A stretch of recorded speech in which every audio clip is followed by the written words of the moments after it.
Boa noite, paz.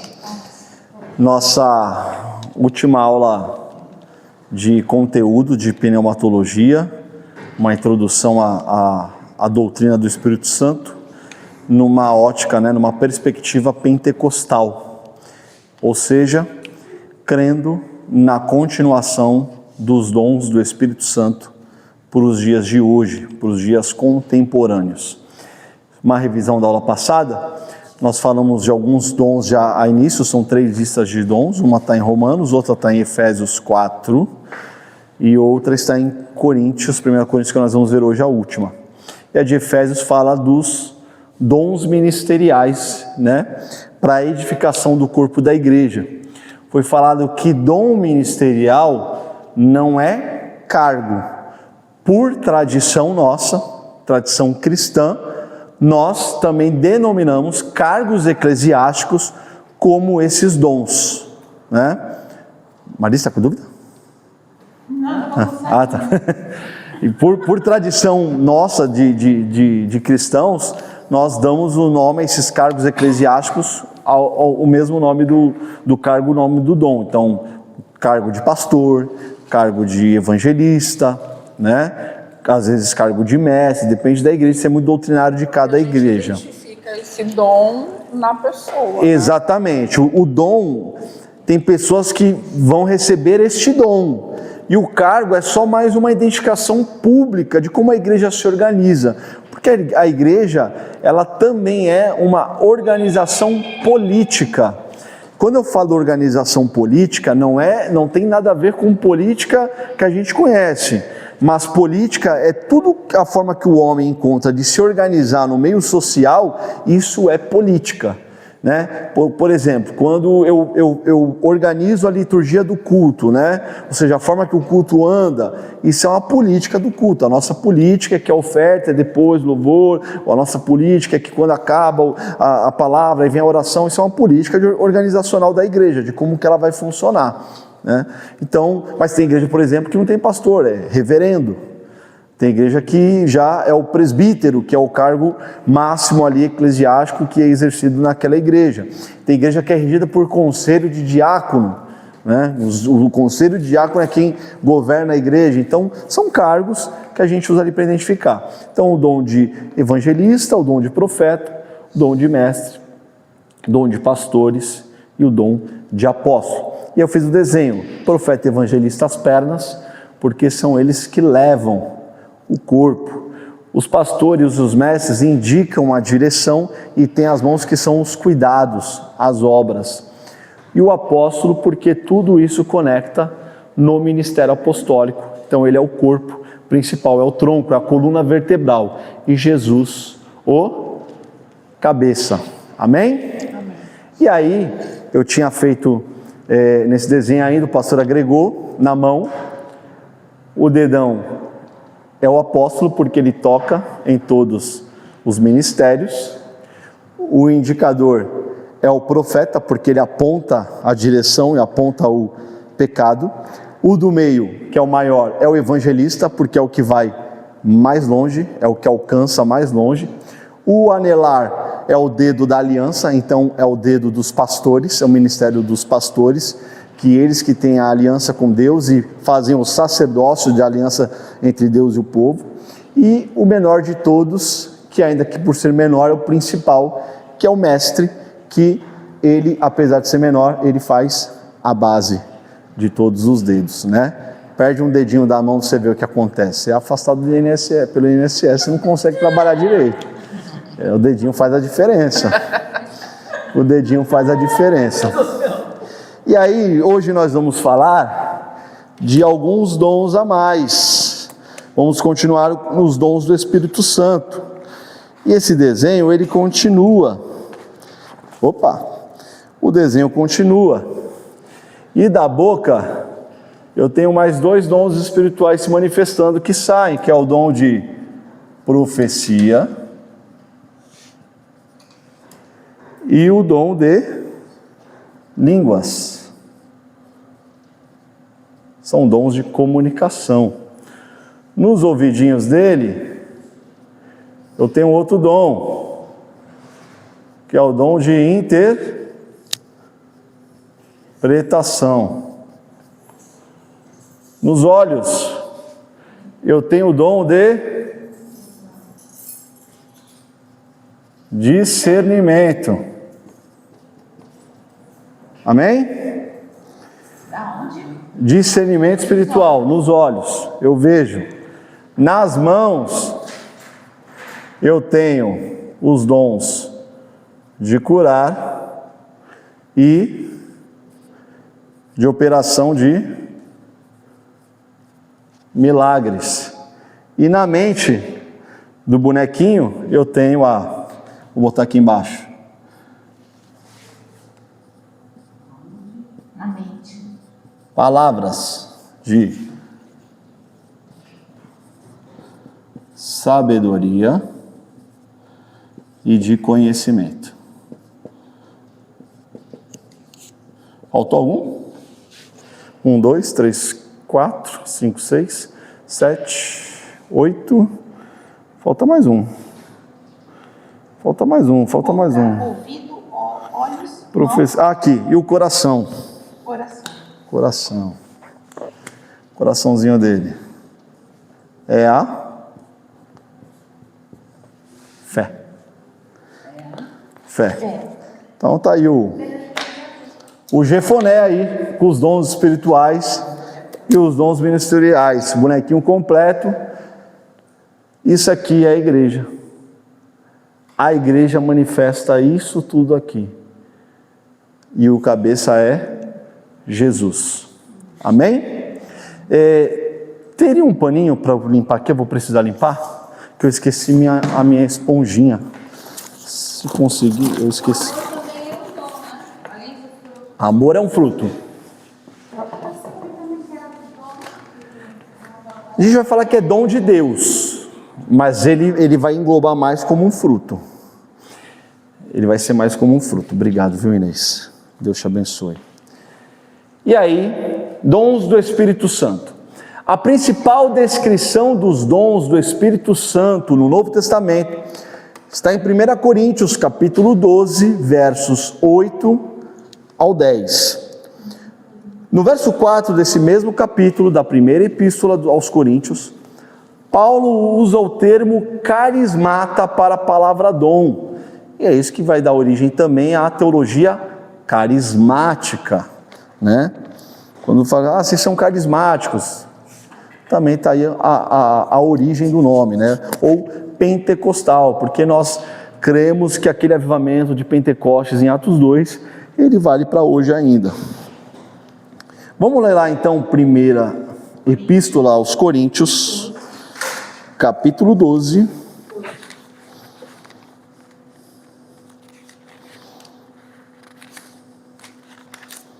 versículo 8 em diante. Porque eu estou lendo uma versão que a Almeida Revista é atualizada, tá, gente? Eu peguei uma versão mais clássica para ficar mais fácil a identificação de algumas coisas.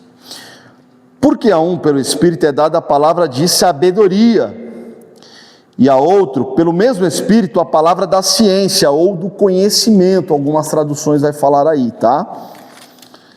E a outro, pelo mesmo Espírito, a fé. E a outro, pelo mesmo Espírito, os dons de curar. E a outro, a operação de maravilhas. E a outro, a profecia. E a outro, o dom de discernir os espíritos. E a outro, a variedade de línguas. E a outro, a interpretação das línguas. Mas um só, e o mesmo Espírito opera todas essas coisas, repartindo particularmente a cada um, como quer. Amém? Então, quem reparte os dons? O Espírito. Que Espírito? Espírito Santo, gente.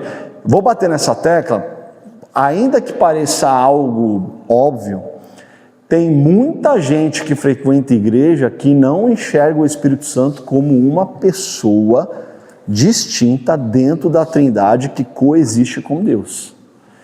Então, quando falarmos de Espírito Santo, é o Espírito Santo, tá? É o Espírito Santo de Deus que opera tudo em todos. Amém? Vamos ao próximo slide. Vamos torcer para... Ah, funcionou bem. Então tá aí, resumidamente, há diferentes formas de atuação, mas é o mesmo Deus quem atua em tudo e em todos.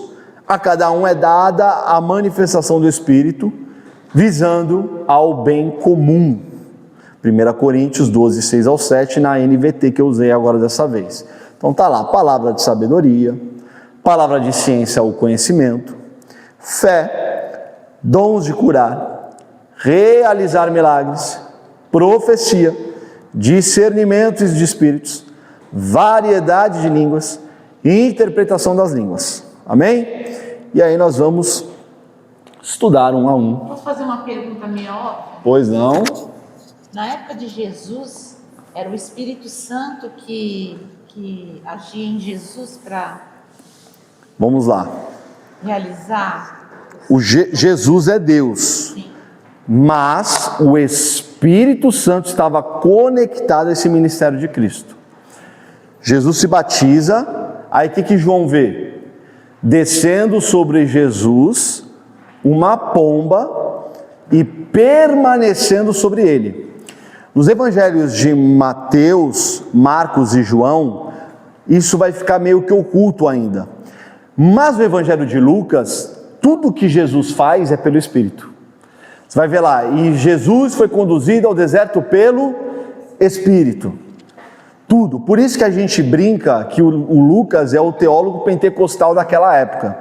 Porque Lucas ele faz questão de destacar no evangelho dele e no livro de Atos, tudo pela ação do Espírito Santo. Atos 13 vai falar que o Espírito Santo falou com a igreja: separa para mim Paulo e a Barnabé. Então, você vai ver o Espírito Santo na escrita de Lucas a todo momento. Mas antes do batismo? Jesus sempre foi Deus. A marca do Espírito Santo descer e Jesus começar o seu ministério é mais para nos deixar isso claro. O Espírito Santo, ele vai estar na inauguração de todas as eras. Você vai para Gênesis 1, o Espírito está incubando a terra. Você vai para Noé, o Espírito é a pomba que procura a oliveira onde ele possa pousar. Certo? Você vai para o tempo de Moisés no deserto, no tabernáculo, o Espírito enche o tabernáculo. Você vai para o templo de Salomão, o Espírito enche o templo de Salomão. Você vai para Jesus, o Espírito desce sobre Jesus. Ali é uma revelação quando ele vem para Jesus. Entende? Não é que ele vai naquele momento, mas é uma revelação da Trindade.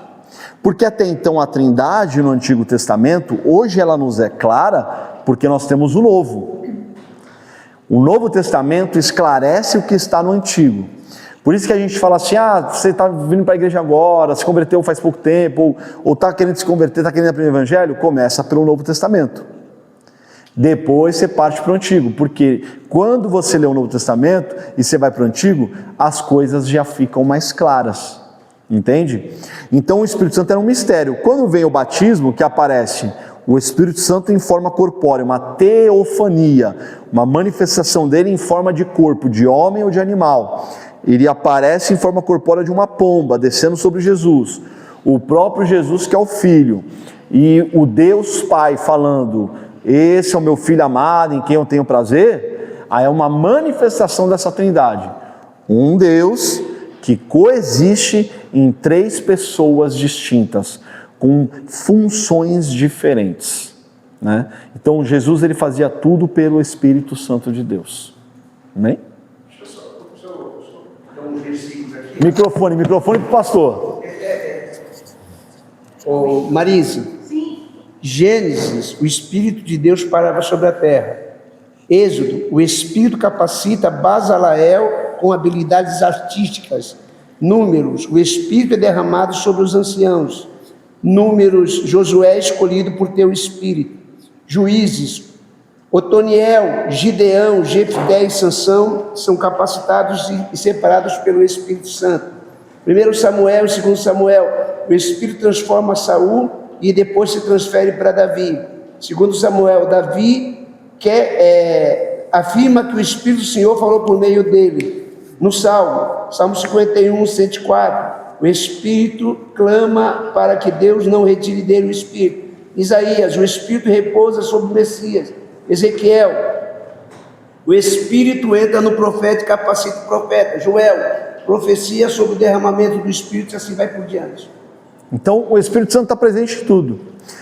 Isso é importante, porque quando Jesus vai para a glória, eu estava conversando com o Lucas essa semana, pelo WhatsApp, que ele também está fazendo alguns estudos, ele está montando lá um curso que está envolvendo primatologia. A gente trocou algumas informações, ele me falou uma coisa muito interessante que eu não sabia. Quando Jesus fala assim, eu rogarei ao Pai para enviar outro paráclito, outro consolador, esse outro no original, no grego, quer dizer que é outro da mesma natureza que Jesus. Vou traduzir isso que talvez mude a tua forma de enxergar algumas coisas. Imagina aquele povo, Pedro, André, Tiago, João, 3 anos com Jesus. 3 anos. Aí tu vai lá para João 14, 15 em diante, Jesus começa a falar assim, olha, eu vou morrer e convém que eu vá para o céu, que eu vá para o Pai, preparar uma morada, convém que eu vá embora. Mas eu não vou deixar vocês sozinhos. Imagina a tristeza daquelas pessoas, daqueles homens.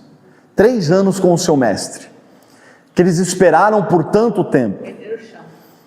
Estão tristes, eles estão abalados. E Jesus está falando, pera, calma, vai vir um outro Consolador da mesma natureza que a minha, para estar com vocês todos os dias da sua vida. Isso é tremendo.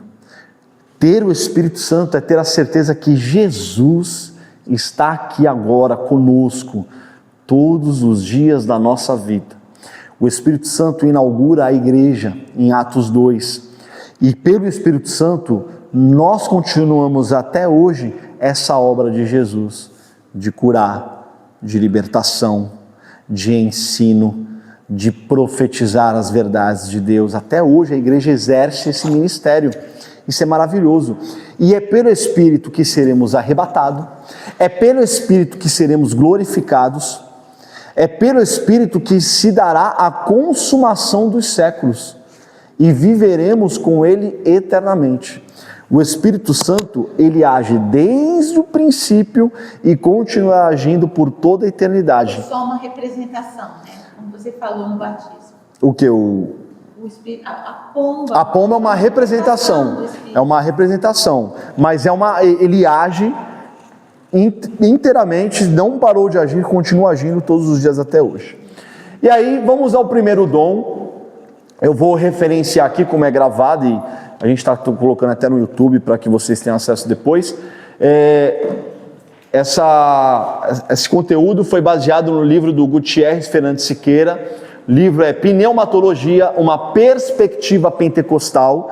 Tá? Gutierrez Siqueira é um dos teólogos pentecostais hoje, autor da Thomas Nelson, CPAD, entre outros livros que ele tem, e é um autor de referência do pentecostalismo, tá? Se não me salvo engano, presbítero da Assembleia de Deus, não lembro se é Ministério de Belém ou Madureira, não lembro agora, mas lá em São Paulo, amém?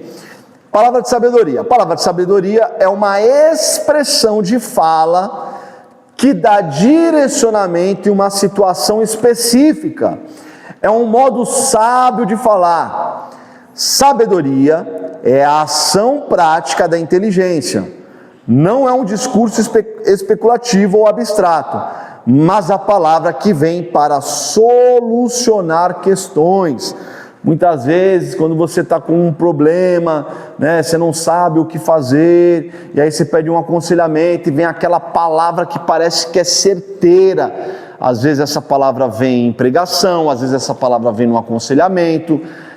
Muitas vezes esse conselho, e às vezes a gente acha que vem do pastor, às vezes você está conversando aqui com a Graça, você está com um problemão que você não sabe o que fazer, de repente a Graça te dá um conselho que nem ela sabe como ela deu esse conselho. E você fala assim, nossa, Graça, aí liga uma coisa na tua cabeça, é isso que eu preciso fazer. Aí o Espírito Santo que está nela, testifica na tua vida, porque também está em você, e aí a solução acaba de manifestar em um dom espiritual. O exemplo clássico de Salomão, né? Oi? O exemplo bem clássico de Salomão. Mano. Salomão, por exemplo, tem o julgamento que ele faz, né? 2 mulheres, uma criança, brigando pelo filho. Sim. Né? E aí, eu sou a mãe, não, eu sou a mãe, eu sou a mãe. Então faz o seguinte, vamos Tinha resolver o DNA problema. na época. Vamos resolver o problema, já que o ratinho não nasceu ainda, corta no meio, cada uma fica com a metade do filho. O que a mãe verdadeira vai fazer na hora? Uma mãe, ela abre mão do seu filho, mas não quer que ele esteja morto. Foi o que a mãe de Moisés fez, por exemplo. Abriu mão, mas não deixou o filho morrer. Né? Então são esses conselhos de sabedoria. Vamos ver? Tem ele na aplicação prática aqui. Você vê que é interessante que a Graça cita Salomão. Ele já recebeu esse dom de palavra de sabedoria lá atrás. Aí a gente conecta com o que o pastor falou na aula passada, do dom imperfeito. Pô, se é o mesmo dom que Salomão, por que eu não tenho a sabedoria de Salomão? Porque em nós vem imperfeito. Salomão recebeu desse dom perfeitamente, desenvolvido perfeitamente. Por quê? Porque assim quis o Senhor também. A gente consegue entender a intencionalidade de Deus em dar esse dom perfeito para que ele pudesse inspirar livros da Bíblia, para que ele pudesse escrever livros da Bíblia, né, livros canônicos, como Cântaros de Salomão. Pois não, pastor? A diferença é que Salomão recebe da fonte para governo. Entendeu? Ele precisava para governo. Então ele vem perfeito. Nós recebemos o dom para ministrar. Então ele é perfeito dentro de um vaso imperfeito. Exatamente. Ele vai se aperfeiçoando. Você vê também o objetivo do uso dos dons. Hoje a igreja não governa com ele. Governa, lógico, sua própria comunidade de fé. Mas é para evangelismo, é para aconselhamento, entende? É para consolo, para exortação. Então, aplicação prática. No Concílio de Jerusalém, a igreja tomou decisões práticas de problemas da época por meio da ação do Espírito Santo. Pareceu bem ao Espírito Santo e nós. Vamos lá em Atos 15, 28. Esse é o detalhe da teologia de Lucas, da escrita de Lucas. Por isso que a gente tem que começar procurar aprender um pouquinho mais sobre Bíblia como literatura. Nas letras, no estudo das letras, a gente vai ver muito isso. O autor, ele tem uma identidade na sua escrita. Se você escrever um diário, e eu começar a estudar o teu diário, eu vou começar a pegar características tuas, do teu temperamento, da tua maneira de pensar, na tua grafia, vou pegar características tuas, e eu vou conseguir, ainda que eu não te conheça, conhecer alguns aspectos seus. E aí, com investigação, de repente, de testemunhos da Marise, de colegas, eu consigo construir uma identidade sua mesmo não te conhecendo. Esse é o trabalho investigativo das letras, da literatura sobre a Bíblia. Então a gente vai ver isso em Lucas, Atos 15, 8, certo? Foi o que eu falei? É o que está lá? 15, 28. O professor às vezes dá uns bulos. A gente tem que terminar hoje, tá, gente? Se Deus quiser, em nome de Jesus. Atos 15, 28.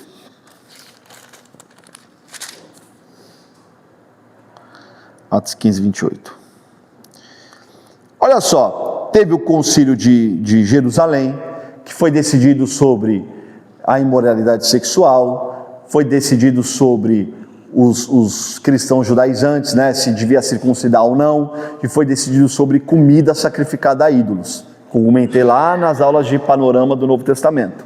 Aí quando eles decidem, olha o que fala, ó, pois pareceu bem ao Espírito Santo, olha como Lucas deixa isso bem claro, pareceu bem ao Espírito Santo, ele participando ativamente do concílio, e a nós não impor a vocês nenhum peso maior que estes poucos requisitos. Abstenham-se de comer alimentos oferecidos a ídolos, de consumir o sangue ou a carne de animais estrangulados e de praticar imoralidade sexual. Farão muito bem se evitarem essas coisas. que tudo lhes vá bem. Então, esse detalhe literário de Lucas pareceu bem ao Espírito Santo. É o dom de sabedoria. Os apóstolos, os presbíteros que participaram desse concílio, foram ali, tiveram exercido o dom da palavra de sabedoria. Amém? Vamos ao próximo. A gente correr aqui. Tem muita coisa. Palavra de ciência ou conhecimento. Palavra de conhecimento é uma expressão verbal especial de algum tipo revelador, diz Gordon DeFee, que é um teólogo, o próprio Gutierrez referenciou ele. E ele dá aqui a referência. O Espírito Santo pode revelar uma situação que ninguém conhece ou que apenas uma outra pessoa conhece. É um dom semelhante à profecia, que também podemos conectar com o discernimento de espírito. É que o discernimento de espírito ele vai revelar o espiritual. Esse dom, aplicação prática, vamos ver para ficar melhor de entender? Vamos pular aqui. Esse foi o dom que permitiu a Pedro descobrir que Ananias e Safira usavam de mentiras para reter parte do dinheiro de oferta. Então, olha só, não era demônio ali, era mau caratismo mesmo. Vou fazer uma técnica aqui, a famosa PNL. Fala assim para o irmãozinho que estiver do seu lado. Fala assim: tem coisas que não é demônio, é mau caráter. Era mau caratismo dele. Foi enganado, foi seduzido pelo diabo, mas ele foi mau caráter. E o Espírito Santo revelou para o Pedro: ó, tá te falando mentira, não está sendo honesto, não foi isso que ele recebeu pela casa, pode confrontar. O dom de discernimento espiritual ele é diferente, que a gente vai chegar lá, que é o caso de Paulo, que a menina está lá, Paulo está andando, ó, homem de Deus, é homem de Deus, é homem de Deus, e não era um homem, não era pelo Espírito Santo que estava falando, era por um demônio, né? Mas a gente vai chegar lá. Então Pedro recebe e manifesta esse dom de palavra de conhecimento. Não é adivinhação de RG no meio do culto, tá? Isso aí é show neopentecostal. Isso é show. Deus pode revelar um RG? Pode. Vai salvar aquela vida? O nome de Deus vai ser glorificado de alguma forma? É isso que a gente tem que pesar, né? Vai salvar? Vai glorificar o nome de Deus? Vai exaltar o nome do Senhor? Tem algum louvor? Tem alguma adoração? Ah, se é só para se aparecer, como a maioria dos casos que a gente vê é para aparecer. Porque o propósito do dom é para a edificação da igreja. Edificação. Vai trazer alguma edificação? Exatamente. Edificação e evangelismo. São os dois objetivos do dom. Vamos para o próximo dom? São 9 ao todo. Fé. O dom da fé nunca funciona sozinho. Em geral está relacionado ao dom de operação de maravilhas e aos dons de curar. A fé é um instrumento para o milagre acontecer, mas tanto a fé como o milagre provém do Espírito Santo. Então se confunde às vezes, né? Opera um milagre, mas é dom de fé ou dom de milagre? São os dois acontecendo, eles estão conectados. Acontece uma cura, é dom de milagre, é dom de fé ou dom de curar? São os três dons se manifestando, um dom está conectado ao outro. Por isso que existem essas confusões, não dá para a gente pegar e botar num quadradinho e falar: isso é dom disso exatamente, essa manifestação que eu fui. Não dá, porque um se conecta ao outro. Por exemplo, a interpretação das línguas e a profecia são conectados. Porque quando eu interpreto línguas, geralmente eu vou interpretar uma palavra profética que está sendo falada em mistério, com exortação, com evangelismo, com edificação da igreja. Então são dons que estão conectados, intrinsecamente conectados. Uma palavra difícil que eu queria usar agora, em misericórdia. É a prática, é a prática. Vamos lá, aplicação prática da fé. A cura de Saulo, lá em Atos 9, 17 ou 18, Ananias ora por Saulo e ele recupera a visão. Eu vou pular a leitura para a gente poder dar uma otimizada, mas estão aí as referências, tá? Vai estar na apostila de vocês que eu já estou terminando, ó, vai ter apostila, gente. Ressurreição de Tabita, Dorcas, lá em Atos 9, 36 ao 42, Pedro ora e Tabita volta à vida em Jope. E milagres extraordinários pelas mãos de Paulo em Atos 19, 11 ao 12. Lenços e aventais usados por Paulo eram levados aos enfermos e eles eram curados, né? Aí o dom de fé ativado tanto em Paulo quanto em quem levava aquilo para Paulo, a fé na pessoa, né? Tanto o dom quanto também o próprio fruto em Paulo manifesta. Próximo dom, dons de curar. Esse é mais um da lista de dons de poder. Evidentemente é um dom de difícil compreensão. Isso devido à dificuldade de conceituar e compreender causa e consequência. Causa da doença e consequência. Doença como consequência. Cura divina, causa e consequência, cura divina e a continuação da operação desse dom ainda nos dias contemporâneos. Então é um dom bem complicado. Por quê? Porque tem doenças que têm causas espirituais. Tem doenças que são causas espirituais. Que aí a gente ora, manifesta-se às vezes demônio, né? Gente que regurgita, que vomita. Já vimos isso, né? Vimos muito disso aqui na igreja. Gente que vomita, que comeu algo sacrificado. Oi? Já tem, olha, tem vários casos. Então, causa espiritual. A doença pode ter causa almática. Alguns cânceres se desenvolvem por doenças na alma, falta de liberação de perdão, mas muitas vezes liberação de perdão é algo espiritual também que está agindo. Então, essa investigação são os outros dons do Espírito que vão nos ajudar a chegar lá. O dom de discernimento, o dom da palavra de conhecimento, né? Às vezes, quando a gente estava indo numa casa ministrar, daquela senhora que a gente foi, Graça, antes de eu passar para o pastor Márcio, Deus me mostrou ali, que ali precisava de um perdão numa pessoa específica da família. Por isso não é dom, é dons. É dons. Várias doenças. E várias doenças em vários aspectos. Pode ser um aspecto próprio, natural, físico, biológico, entendeu? Comi salsicha a vida inteira, desenvolvi um câncer no estômago. Tem estudos que comprovam isso. Comi doce, extrapolei no doce, me alimentei mal, dormi mal, não me exercitei, desenvolvi o quê? Uma diabetes, entendeu? E ainda existem doenças com propósitos. O próprio caso de Paulo, que suspeita-se, né? Uma das suspeitas é que era uma doença, aquele espinho na carne dele, né? Não se sabe. Existem propósitos que nós não sabemos em Deus. Tem um testemunho da Bíblia Pentecostal de Estudo. Quem tem essa Bíblia? Eu tenho ela. Alguém tem? Já conhece ela? Eu tenho. A Bíblia de Estudo Pentecostal. Eu esqueci o nome desse autor agora. Eu vou puxar o vídeo do pastor que fez a história dela. A coisa mais linda. Esse autor, a Bíblia Pentecostal, a publicação dela foi póstuma. Foi após a morte do autor das notas de estudo.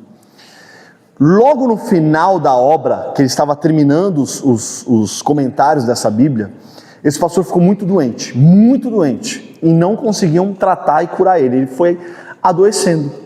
E a igreja se moveu em oração, começou a orar por ele, e essa Bíblia ela foi projetada para o Brasil. O pastor não é brasileiro, mas Deus colocou no coração dele que precisava de um material de qualidade pentecostal, de estudo para o brasileiro. E ele começou a fazer essa Bíblia. E já no final da doença dele, um pastor teve um sonho com ele. E isso me emocionou um pouquinho.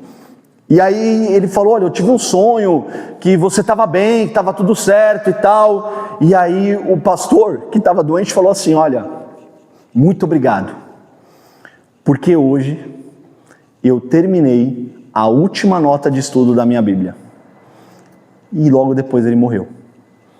O sonho era falando que agora estava completa a obra e ele ia partir para a glória. Então ele tirou um peso dele. Agora, ou quando ele falou, você falou, olha, eu completei o último estudo agora. E ele entendeu que era chegada a hora dele ir para a glória. Tremendo, são testemunhos tremendos da ação de Deus, dessa fé pentecostal, que nós temos que abraçá-la. abraçar essa fé. Existe um grupo cessacionista que é mínimo. Esse grupo cessacionista, no meio acadêmico teológico, ele é minoria, ele não é maioria. A maioria dos teólogos, seja ele de qual denominação, ou como ele crê na manifestação desses dons, mas a maioria dos teólogos, eles acreditam nessa continuação de poder do Espírito Santo até hoje. Essa galera que se diz cessacionista de dons é um grupo mínimo, só que fazem muito barulho no meio acadêmico. Eles têm uma voz muito influente no meio acadêmico, o que acaba indo mais alto, mas eles não são maioria. Por isso, abracem essa fé, vivam ela com a certeza de que Deus, ele vai operar em nós e através de nós, sempre. Eu tenho isso no meu coração. Amém? Amém. Vamos continuar aqui nos dons de curar. E o dom de curar, a gente dá uma estendida, uma explicaçãozinha breve do Gutierrez. A cura divina é tema recorrente no meio pentecostal. Os cristãos, de maneira geral, acreditam que o Senhor pode curar os doentes. Todos nós cremos nisso. É comum haver reuniões em que os pastores proclamam a vitória contra as doenças e seus males. Há reuniões de cura, pastores que dizem ter um ministério voltado à cura divina, campanhas e vários livros sobre o tema. Nas Escrituras, Jesus e os apóstolos tiveram um ministério de cura frutífero e atraente. Porém, excetuando algumas comunidades neopentecostais, a cura divina parece um acontecimento. Ou seja, ela acontece, mas, tirando algumas comunidades neopentecostais, vira-se aquele grande show da fé de cura divina, né? Show da fé é apenas um termo que eu estou usando, tá? Não é nenhuma referência direta não, tá? Pelo amor de Deus. Os irmãos não me entendam errado. Então, no livro Pneumatologia, uma perspectiva pentecostal, Gutierrez Fernandes Siqueira dedica parte da reflexão à cura divina e menciona que ao longo da história da igreja surgiram teorias equivocadas sobre o tema. Veremos apenas algumas bem por alto dessas teorias, amém? Então, uma delas é a negação da cura, conceito: Deus não cura mais hoje. Essa é uma das teorias que dizem que Deus não cura mais hoje. Resposta: Tiago 5, 14 e 15. Esse é fatídico, né? Timóteo, Tito, Hebreus, Tiago 5.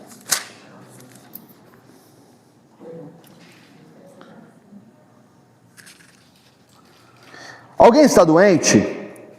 Chame os presbíteros da igreja para que venham e orem sobre ele e unjam com óleo. Olha a origem do óleo aqui, ó.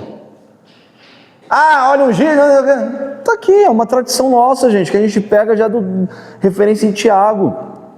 É o óleo que cura? Não é o óleo que cura. Olha o que ele vai falar aqui: eu unjo com óleo em nome do Senhor.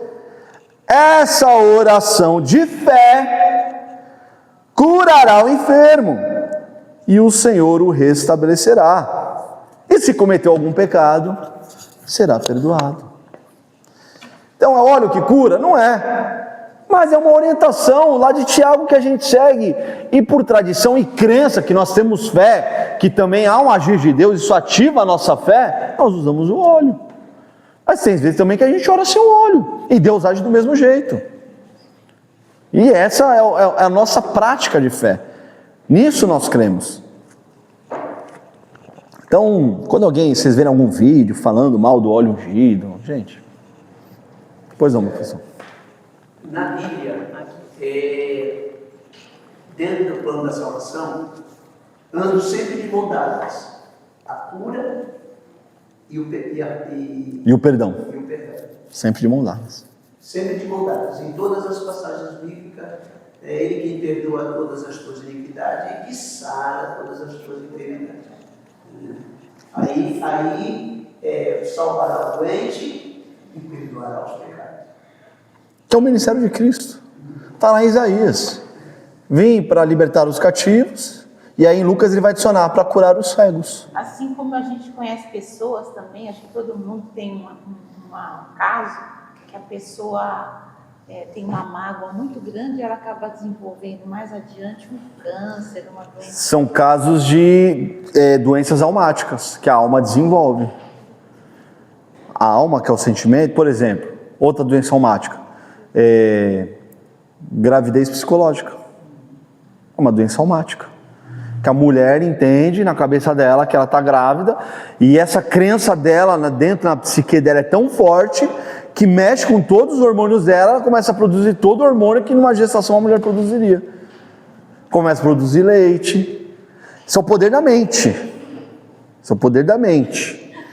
Que não deve ser o nosso foco, senão a gente vira coach. A gente vira coach, PNL, né? E vira outras coisas mais, se deixar. Ilusionista. Poder da mente é algo para se entender, para a gente poder aprender a lidar com ela. Por isso que o cristão precisa também de muitas vezes tratamento psicológico, para entender os seus comportamentos, para entender como que ele percebe as coisas ao redor dele, que a gente chama de cognição, entende? Por isso que é necessária a psicologia para o crente também. A psicologia não deve ser descartada, nem a psiquiatria. Próximo é cura automática. Conceito: todos os crentes deveriam ser curados sempre. Resposta: 2 Timóteo 4:20. Aquele conceito de que se você é crente, você não pode ficar doente. Quem já ouviu falar isso aí já? Eu conheço umas pessoas assim: não, se eu sou crente, eu não posso ter doença nenhuma. Não, eu não aceito, em nome de Jesus, eu não aceito, Deus, que eu fique doente. Isso é bom. Você aceita, pastor? Eu determino. Eu determino que eu vou ser curado. 2 Timóteo 4:20. Não consegue determinar nem que o cachorro fica quieto, vai ter. Gente, eu acho que eu anotei errado, hein? Deixa eu ver. Eu acho que eu anotei errado. Deixa eu ver. E eu não vou lembrar. Fala sobre. O Paulo recomendando Timóteo para tomar o vinho na água.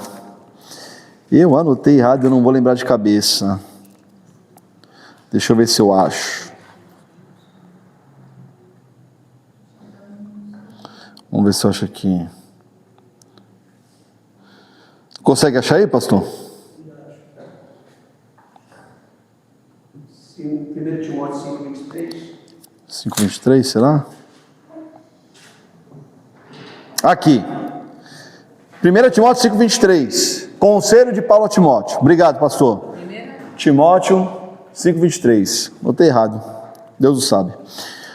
Não beba apenas água, uma vez que você fica doente com frequência. Tome um pouco de vinho por causa de seu estômago. Olha quem está dando esse conselho. Eu, quando tomo muita água, eu fico com azia. Eu Tem que também. tomar um vinho. Aí. Sério? Não, é verdade. É verdade. Quando eu bebo muita água, eu fico com azia, eu tenho muito estômago. A água de Éfeso era uma água muito alcalina. Ah, sim. E estava atacando o estômago do Timóteo. O vinho, Era o contrário. como era vinho, não era suco de uva, era vinho alcoólico, por causa da fermentação ele tem ácido. E o pH do teu corpo, ele tem que estar equilibrado, ele não pode nem estar alto e nem abaixo. O ácido tem que ser no nível certo. E aí, o Timóteo estava ruim por causa da água de Éfeso, porque o Timóteo, ele vai ser lá depois o bispão de Éfeso. E ele estava lá cooperando, e aí o Paulo manda a cartinha para ele, que o Paulo já estava preso: amigão, toma um vinhozinho na água, mistura. Eu vejo isso como equilíbrio, né? Agora, Paulo não podia liberar uma palavra? Timóteo, quando você lê, seja curado em nome de Jesus. Não poderia? Exatamente. Poderia. Eu não poderia orar sem liberar a palavra nenhuma: Senhor, cura o Timóteo, e o Timóteo ser curado? E o Timóteo foi curado? Não. Paulo vai falar para os Gálatas que, olha o que ele fala: eu sei que a compaixão que vocês têm por mim, o amor que vocês têm por mim é tão grande, que vocês me dariam seus próprios olhos em lugar dos meus. Por quê? Porque Paulo tinha um problema na vista, que não sabe se era uma doença que ele desenvolveu, ou se foi de tanta porrada que ele tomou durante a pregação do evangelho no rosto.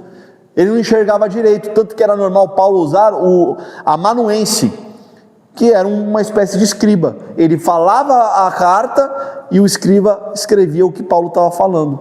Paulo ditava a carta. Qual é o nome desse escriba, então? Hã? Qual é o nome desse cara? Então, um deles acho que é Lucas, se eu não me engano, né? Tércio. Mas tem uns que não fala, ou será que é? Eu, Tércio, escrevi de próprio punho essa carta. Tá em Romanos, não é isso? Romanos, Tércio. O Tércio pede uma autorização para o Paulo para fazer essa dedicação. Que a gente... No momento que Paulo escreve com o próprio, eu escrevi. Sim, também tem.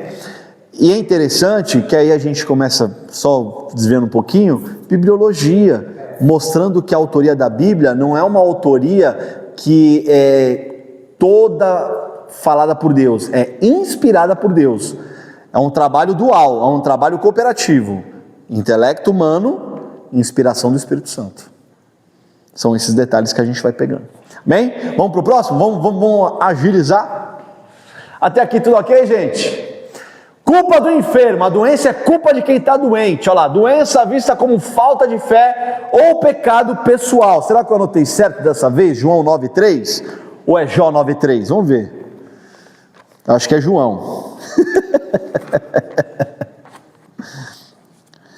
Mas o próprio exemplo de Jó é um deles, tá? Que ficou doente sem motivo.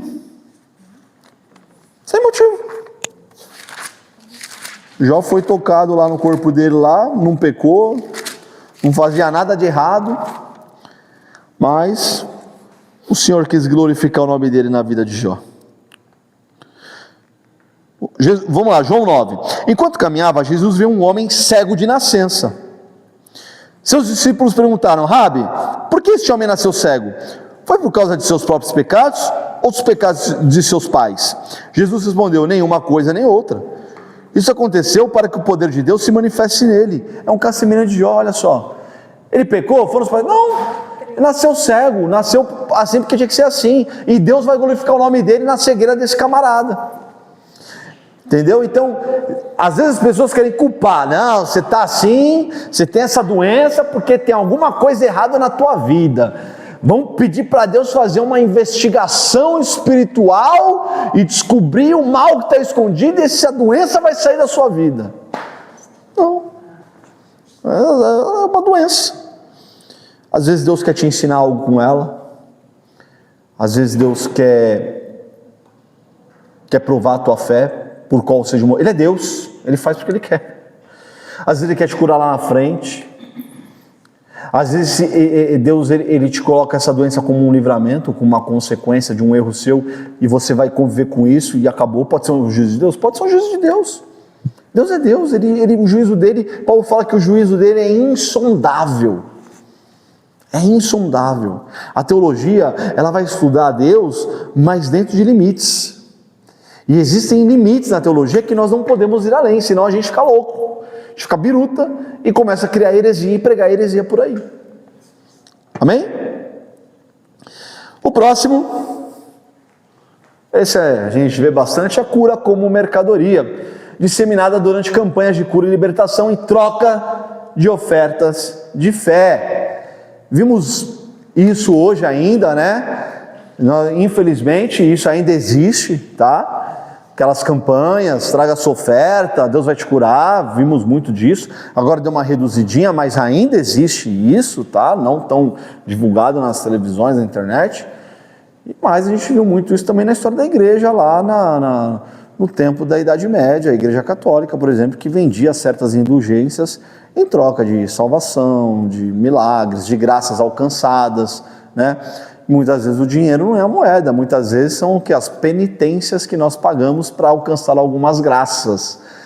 Vou subir a escada do Monte Serra de joelho, aí consegue a graça lá e põe a faixona lá, né?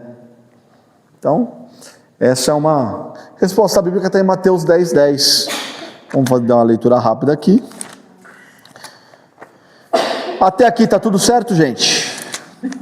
Tudo tranquilo? Mateus 10:10. Né? Aí você pelo menos já tô criada, mas sempre tem uma coisa. Não levem bolsa de viagem, nem outra muda de roupa, nem sandálias, nem cajado. Quem trabalha merece seu sustento. Ou seja, Jesus instruindo uma vida simples. O pregador, uma vida simples, simplória. Não se deve vender a cura como uma mercadoria. O evangelho não deve ser vendido. Estamos terminando. Oi. Você já viu, tem muitos, né? Eu fico até chateada e falo, meu Deus, o que é isso? Pessoas que... Mas o estudo assim é tremendo sobre libertação, várias coisas, mas é cobrado uma taxa de uma moça que, meu Deus, como ela tem conhecimento sobre libertação, mas cobra-se para ensinar, sendo que, né, o próprio palavra diz que não pode ser cobrado. Essa é uma questão... Dado de graça, que isso? Você cobrar para ensinar como... Não. Essa é uma questão complicada. A gente tem que entender... Eu sou um crítico pesado de show gospel. Stefano. Quem me conhece sabe. Mas nós temos que entender que nós vivemos em um mundo secular. E no mundo secular o dinheiro responde a tudo. Vou dar meu dízimo para a igreja em saco de arroz, porque eu produzo arroz, então não vou dar em dinheiro. Você paga a conta de luz com arroz, pastor? A gente paga a conta de água com arroz? A gente paga ajuda, que a igreja ela assistencia irmãos, tá? Nós vemos a igreja assistenciar alguns irmãos. Nós assistenciamos apenas com comida ou muitas vezes com dinheiro? Com dinheiro. Eu fui assistenciado pela igreja quando eu fiz aula de contrabaixo, não sei se o pastor lembra, mas ele pagou minhas aulas de contrabaixo. Foi assistenciado. Então, existem limites. Um professor, por exemplo, isso é a minha área de educação, aqui. Eu não cobro nada da igreja, isso aqui é um prazer para mim. Isso aqui eu não quero perder nunca na minha vida. Isso aqui é o que eu falo, eu oro para Deus todos os dias. Senhor, me leva para as tribunas acadêmicas, eu quero ser professor acadêmico, eu quero fazer meu mestrado, meu doutorado, quero ir para a sala de aula, eu quero ganhar dinheiro com a minha profissão de educação, de educador, então quero ter um salário de professor, quero dar aula particular, quero dar aula em cursinho, enfim, quero onde Deus me abrir a porta, ele for da vontade dele, eu quero trabalhar e tirar meu sustento, mas eu não quero perder isso aqui, entende, irmão? Eu não quero perder isso aqui. Fomos convidados para ministrar numa outra igreja uma aula de encerramento. O irmão perguntou, normal, de praxe. Irmão, cobra? Eu falei, não cobro nada.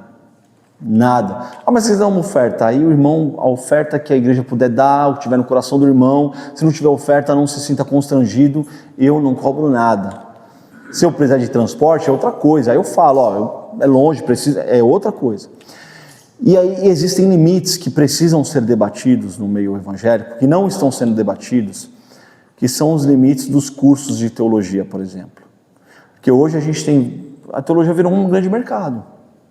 Eu entendo que para eu lançar um curso eu tenho que pagar plataforma, hospedagem de material, o tempo, o investimento.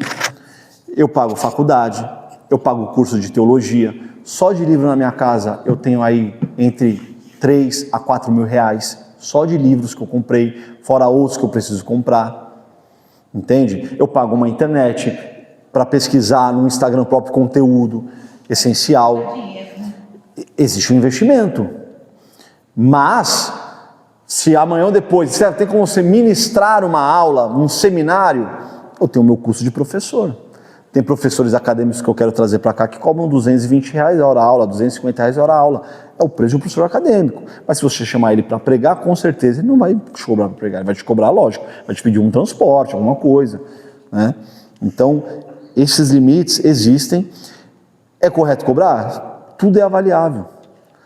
E aí a gente tem que usar do bom senso, né? Entender que hoje o dinheiro responde a tudo.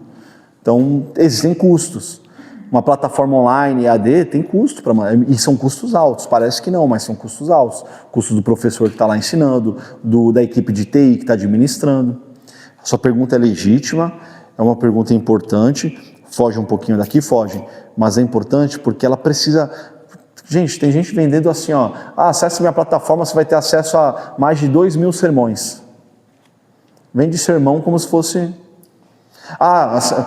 assina a minha... O cara desenvolve uma inteligência artificial, onde ele treina um algoritmo para a teologia que ele crê lá, que ele aprendeu, e aí assina a minha inteligência artificial e você vai ter acesso a não sei quantos mil sermões para você pregar na sua igreja. Tem igreja que já está pregando sermão de inteligência artificial. Não vejo como algo ilegítimo, mas isso mostra Oi? Mas isso mostra uma carência ética muito forte dentro da igreja, em vários aspectos, ética e moral cristã. Entendeu? Falar de show de música, então, que eu não vou entrar nesse mérito, porque eu não sou músico, então eu tenho minha opinião formada, mas eu prefiro não abrir ela aqui em aula.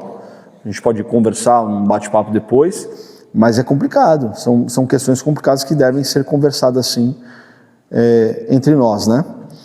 Cura como atos de capelania. Tem capelão aqui? A Diana não está hoje, a André também não, né? A igreja cumprindo o ID como uma ordenança terapêutica, orando, Karina é capelã, né? Operando, impondo mãos, abençoando e a solidariedade. Então a cura, ela vira apenas uma liturgia de capelania, né? Você é capelão, então Deus tem que curar lá no teu meio. Não é assim que funciona, tá? A cura não é ato de capelania. A capelania é um exercício de consolo em primeiro lugar. Capelania hospitalar não é sinônimo de cura. Aliás, o pastor João, ele orienta, não orar por cura. Ele ensina muito bem isso.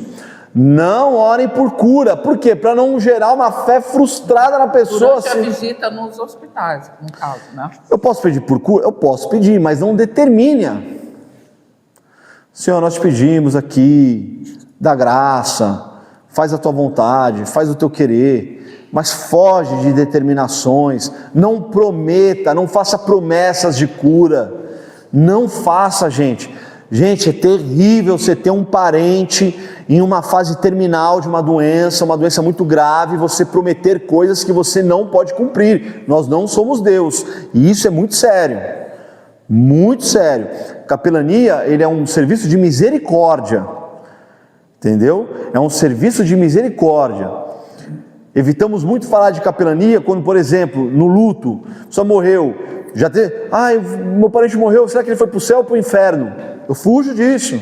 Mano, céu e inferno cabe a Deus. O que você precisa agora é cuidar da tua alma. Você está ferida, você perdeu uma vida, você precisa de um apoio psicológico, você precisa de passar por um tratamento psicológico, aprender a lidar com o luto, com a dor.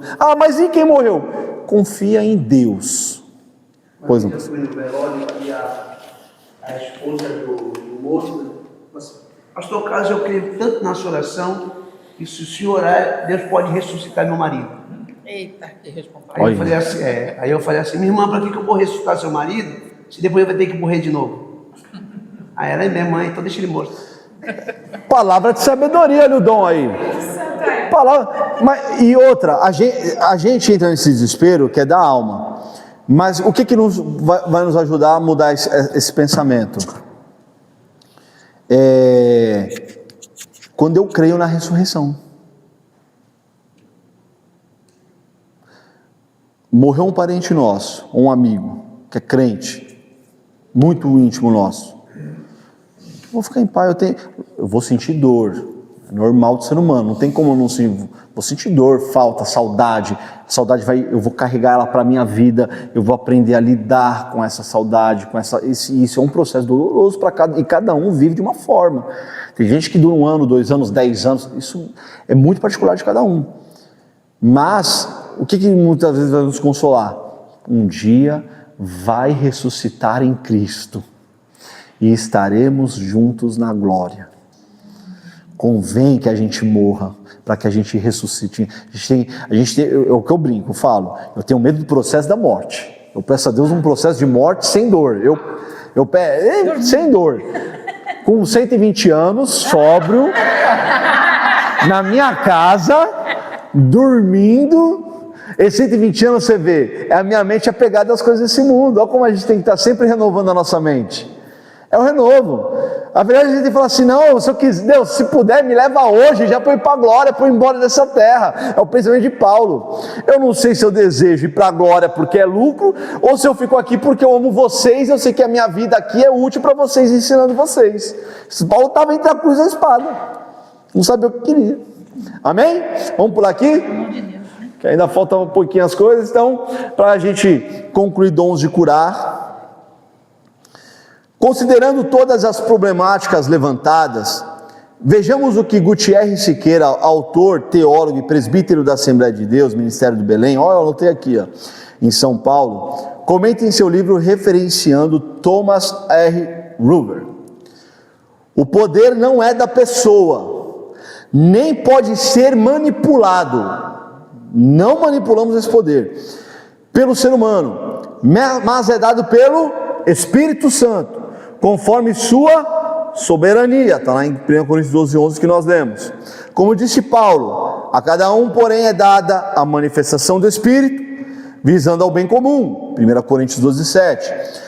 Como notava Thomas R. Ruber, missionário nas Assembleias de Deus do Brasil, alguns dons têm o caráter de permanência, como é o dom do ensino, o dom de línguas, caráter de permanência, enquanto outros dons se manifestam conforme a ocasião e a fé do crente. Lembra que eu falei semana passada que a fé ela é esse medidor do dom, esse agente é o que ativa o dom, é o catalisador do dom, é a fé, é segundo a fé. Então a fé vai potenciar ou não o dom. Então a minha fé pode ser de um copão virando a água, eu fiz a dinâmica da água, pode ser de uma toalha torcendo, pode ser de um canudinho. Ali é a minha medida de fé que vai potencializar o dom ou vai limitar o dom, é o limitador do dom. Amém? Então, essa é a observação que o Gutierrez fez, citando esse teólogo Thomas R. Ruber, que é uma citação maravilhosa, achei uma explicação muito prática, muito didática dele. Dúvidas até aqui, gente? Tudo certo? Vamos para o próximo. Operação de maravilhas. Esse dom permite que o dom de fé seja concretizado. A expressão operação de maravilhas também pode ser lida como operação de milagres. Amém? Então, teremos na tradução essas duas expressões. Então, a aplicação prática, muitos milagres que aconteceram no ministério apostólico não eram curas, como por exemplo, cegueira causada em Elimas, o mago, está lá em Atos 13:8, né? O próprio Jesus manifesta esse dom, multiplicação dos pães e dos peixes, andar sobre as águas, Pedrão andando junto. Então, são dons de operação de milagres, atuando na vida da igreja até hoje. Esses dons operam. Dom de profecia,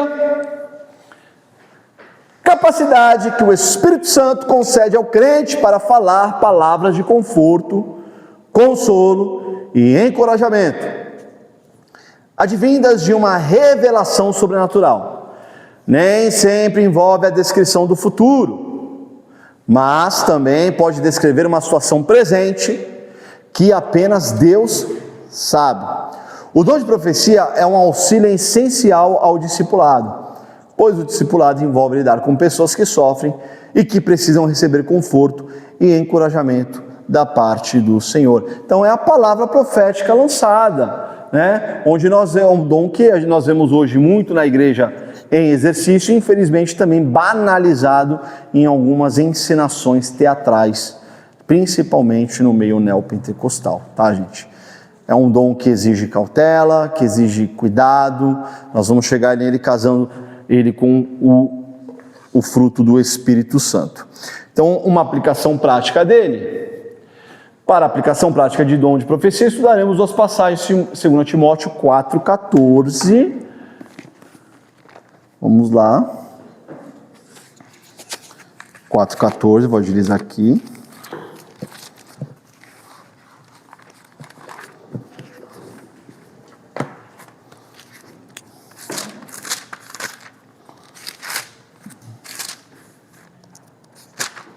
Segundo Timóteo 4,14.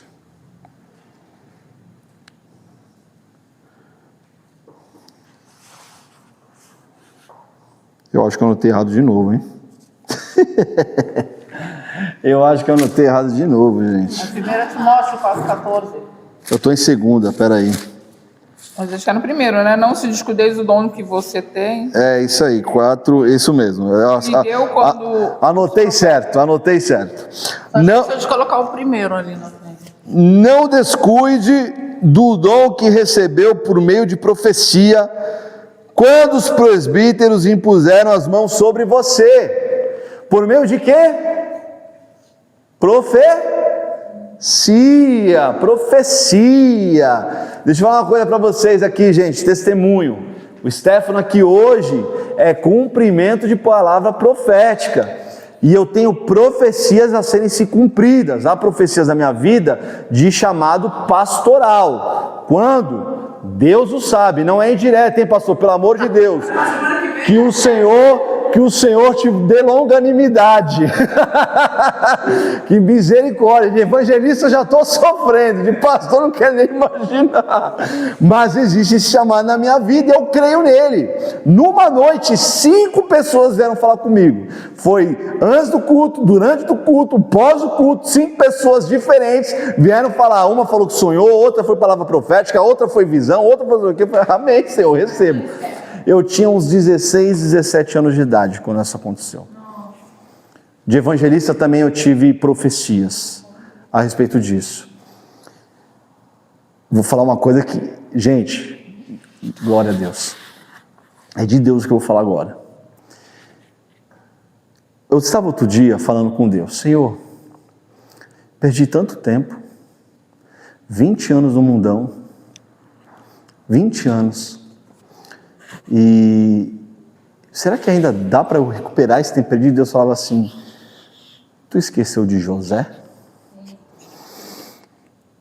Eu estou me emocionando, porque o que eu estou lembrando agora é de Deus, gente. Eu estava num culto aqui, eu tinha 17 anos de idade.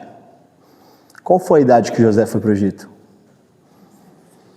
Lembra de um pastor, gordão, negro, que era de escola de samba, morreu? O testemunho dele morreu, desceu, e uma mão puxou ele do inferno, ele veio pregar aqui, muitos anos atrás, eu tinha 17 anos, esse pastor eu estava aqui, ó. Ele falou, levanta filho, Deus me mostra você como José. Palavra profética, creiam nas palavras proféticas, creiam nos vossos profetas, e prosperareis. Isso o Espírito Santo me deu aqui agora, gente. Isso é pentecostalismo. É o ensino, mas é o Espírito Santo quem dirige. Eu não lembrava disso, eu lembrei agora. Isso é palavra profética. Mas muitas vezes a gente pode pensar que essas experiências mundanas são perda de tempo e não. Às vezes você está passando por um aprendizado, por um testemunho vivo. Sim. Deus, eu falo assim, minha história de vida, eu não aconselho para ninguém, mas Deus sempre mostrou na minha direção, sempre no governo. Eu achava que eu comandava alguma coisa, e Deus sempre, eu que tô aqui, estou no controle. Stefano, está falando interessante?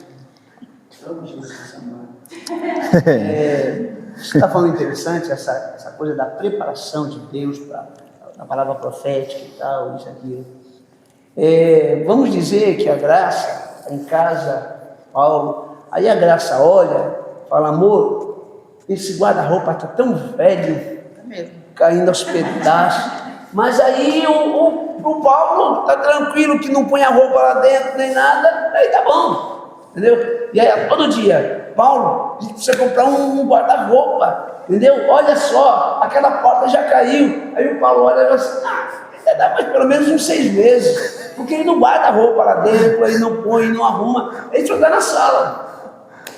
Até o dia em que a Graça e o Paulo vão lá na Casa de Bahia, aí a Graça olha na Casa de Bahia, aquele guarda-roupa lindo, as madeiras brilhantes, as portas, espelho, coisa mais linda. Ela fala, Paulo, é aquele guarda-roupa que eu quero. É aquele guarda-roupa grande, bonito, alto, as portas, os puxadores. Aí o Paulo, mas não, é esse que eu quero. E faz lá em 10 vezes e leva e compra o guarda-roupa. Entendeu? Chega em casa, aí, ó, daqui a 10 dias chega. Chegando, passa os 10 dias, aí a Graça foi trabalhar. Quando chega em casa, o guarda-roupa está lá. Mas está as caixas empilhadas. Está empilhada as caixas, toda amarrada lá e tal. Ela olha assim, aquele monte de caixa e fala assim, que é isso? É o guarda-roupa. Falou, não, eu vi aquele bonito lá. Ela falou assim, é esse aqui. Só que precisa montar. É isso. Entendeu? Precisa montar. A profecia, né? É o querer ir, eu querer comprar o guarda-roupa. Entendeu? Porque a nossa mente visualiza o ministério profético, o ministério de cura pronto. Tá bonito, é bom colocar a mão sobre a cabeça de alguém e ele está curado. É legal você lançar a profecia, a pessoa daqui um pouco fala, olha, o irmão Stefano profetizou para mim, graças a Deus, foi eu mesmo. E o camarada nem lembra de mim mais quem é. Não sei nem se está vivo aí desse homem. Mas o guarda-roupa vai chegar todo em madeira, todo empacotado. E ele precisa ser montado para ficar um guarda-roupa bonito. Isso leva tempo. E aí, a primeira coisa que tem que se tirar é o invólucro, é o papelão. Depois que se tira o papelão, tem a coisa mais importante do guarda-roupa. O que é? O manual. O manual. Tem que ler ele. Tem que ler para montar. É o estudo. É a escola. É o manual. É a frequência nos cultos. É o crescimento. É ir ao mundo. É sair do mundo. É ter decepção na igreja. É ter palavra de fé. É o manual. A gente precisa do manual para se tornar aquele guarda-roupa bonito. Amém. Que Eu palavra. tô um posto do guarda-roupa na minha casa, tá bom? É, minha gente. Palavra profética. Vamos lá. Palavra receba. Em nome de Jesus.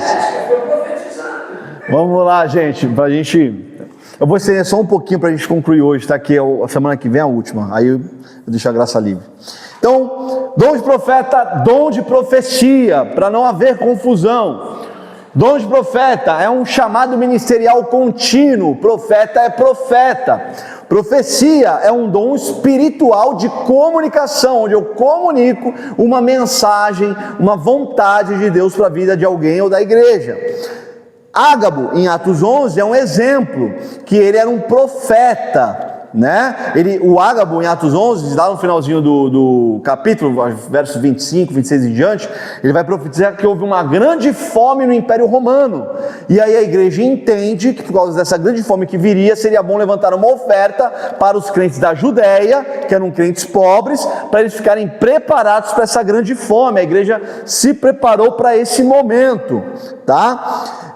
E o dom de profecia é uma manifestação momentânea. Então, o dom de profeta ministerial é uma exposição das escrituras com autoridade e discernimento espiritual para aplicação prática no tempo presente. E o dom de profecia, além de uma manifestação momentânea, é uma manifestação ocasional. O profeta não se designa como dom, mas como ministério. É um dom ministerial. É um dom ministerial. Ministério. E aí no profeta o dom ministerial de profeta e o dom espiritual de profecia. O dom de profecia, olha, momentâneo e ocasional. Momentâneo, por quê? Vem, profetiza, libera a palavra profética, passou, é momentâneo. Ocasional, porque é em ocasiões diversas, esporádicas, não é sempre, tem culto que acontece, tem culto que não acontece, tem célula que acontece, tem célula que não acontece, então ele é momentâneo e ocasional. O profeta não, ele é contínuo, um ministério na vida dele. Geralmente, os pastores têm esse ministério profético. Exposição das escrituras com autoridade e discernimento espiritual. Quem aqui já passou? Eu já passei. Que você senta na igreja, não tem uma palavra profética, mas você sai daqui, você sai envergonhado porque o pastor expôs a tua vida todinha na pregação. Não acontece. Isso é o dom de profecia, de ministério profético. O profeta tem a palavra com profecia. Pois não, pastor? Desculpa, eu estou atrapalhando mais. Tá não, pastor. No profeta e na profecia, o espírito do profeta é sujeito ao profeta. No dom de profecia. Isso. No ministério profético, o espírito do profeta não é sujeito ao profeta. É o profeta que é sujeito ao espírito. Ao Espírito Santo. Então, uma pergunta válida. Quem tem o dom de profecia não é profeta? Não. Quem tem dom de profecia não é profeta. Não. Ele só tem o dom de profecia. Porque profecia é para consolação, para repreensão, né? E o profeta não. O profeta, ele revela o oculto que está no coração de Deus. É porque a gente tem esse costume, né? De chegar e falar assim, esse é um profeta, um profetiza ou um profeta. Então, na verdade... É usado em palavra profética. O fato de ter o dom não quer dizer que é profeta. E as filhas de Filipe, Profetiza. elas eram profetisa. E Ágabo era o profeta. Ele chegou, elas estavam caladas. E caladas ficaram. Quando ele chegou, e toda manifestação do profeta, ela é manifestada por um sinal. Perfeito. Certo? Eu vejo a nuvem, eu vejo uma mão pequena como uma nuvem, eu vejo isso, eu vejo aquilo, é sempre pela manifestação de algo sobrenatural. A profecia não. Por isso que muitas vezes o pastor traz aquela palavra revelada, que é uma palavra específica, entre outras coisas a mais, né? Então, profeta é um ministério, dom de palavra profética ou dom de profecia é um dom que é momentâneo e acontece em ocasiões, né? Esporádicas e por aí vai.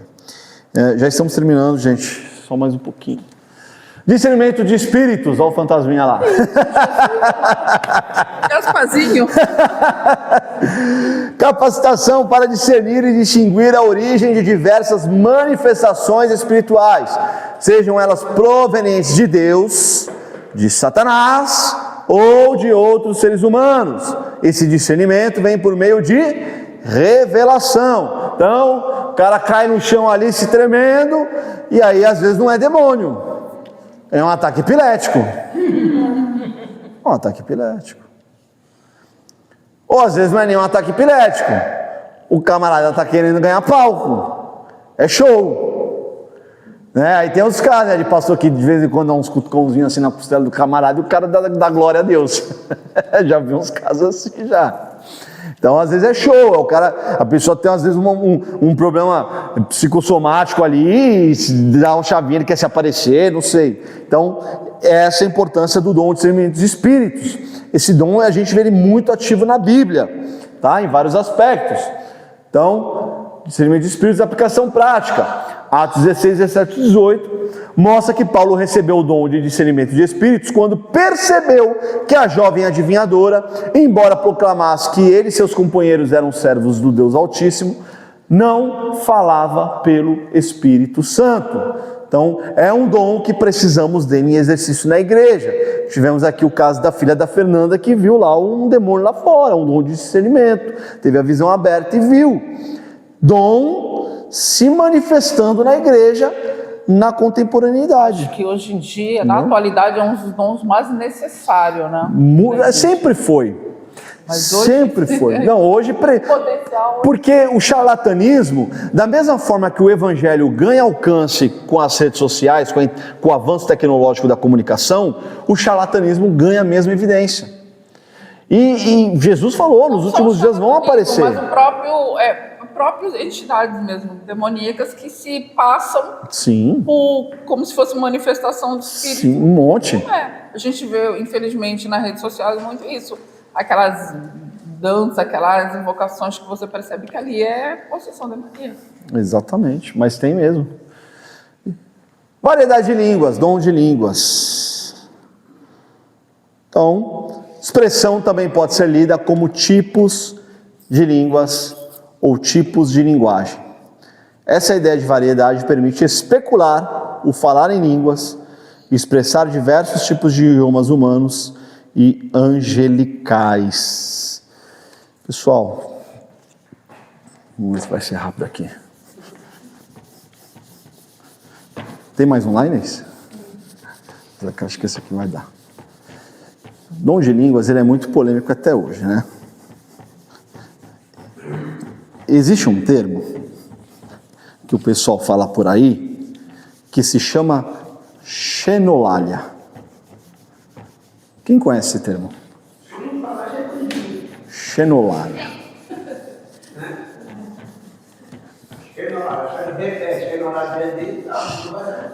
Aí tem um outro termo que a gente conhece também, que é o glossolalia. Quem já ouviu falar do glossolalia? Xenolalia, glossolalia e tem o dialectos. Amém? Deixa eu ver se está no outro aqui. Tá aqui. Então, cessacionistas que falam que o dom de línguas acabou, eles falam que esse dom é xenolalia ou xenolalia. Que o dom de... Língua. que não vem. Alguns acreditam. Xenolalia é uma palavra de mistura de grego que significa língua humana ou língua de idioma humano. Só que o Lucas, essa palavra aqui, ó, ela não existe na Bíblia. Esse termo inventaram para denominar o dom de línguas, para falar que o que foi falado em Atos 2 eram línguas humanas. Não era um mistério quando desceu o Espírito Santo. Esse termo não existe na Bíblia. Lucas é um termo moderno, isso aqui, e Lucas nunca escreveu isso nos originais. O que Lucas escreve é dialectos.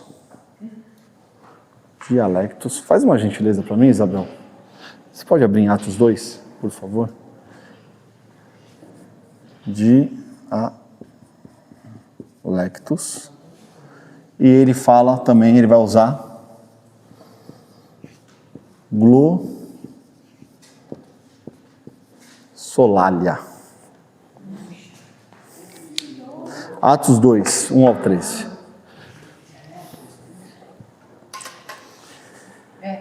Dialectos. E glossolalia. No verso 6, lê aí o verso 6, Atos 2, 6. 6 e 8. Ouviram o som das vozes, vieram correndo e ficaram espantados, pois cada um deles ouvia o seu próprio idioma. Esse é o 6. Ouviram o seu próprio idioma, Lucas vai usar dialectos.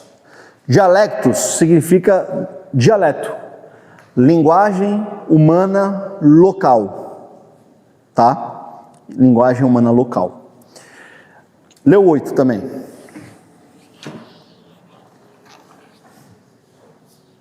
E, no entanto, cada um de nós os ouve falar em nosso próprio idioma. Amém. Nos ouve falar, ele vai usar dialectos também. Aquilo que é referente a ouvir, Lucas está usando dialectos. Glossolalia vem de glossa no grego, que é o que Lucas vai usar esse termo, glossa, que dá origem à palavra glossário, por exemplo. Glossa é utilizado em Atos 2,4. Lê Atos 2,4. Todos ficaram cheios do Espírito Santo e começaram a falar em outras línguas, conforme o Espírito os habitava. Amém. Começaram a falar. Então, Lucas vai usar falar, o glossa, referente a falar. Vai lá em Atos 10, 46. Isso aqui é uma exegese, tá, gente?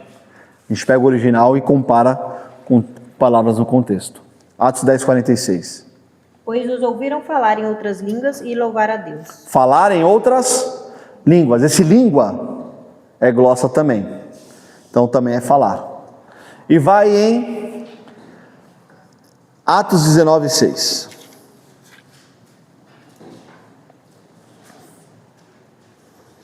Lê alto aí pra gente. Paulo lhes impôs as mãos e o Espírito Santo veio sobre eles, e falaram em línguas e profetizaram. Falar em línguas. Esse línguas também é glossa. Glossa no grego pode ser língua órgão ou linguagem não definido, podendo ser humano ou não. Vai lá em 1 Coríntios 14. 1 Coríntios 14. 14, deixa eu ler aqui. Deixa eu pegar aqui. 1 Coríntios 14. Atos, Romanos, 1 Coríntios.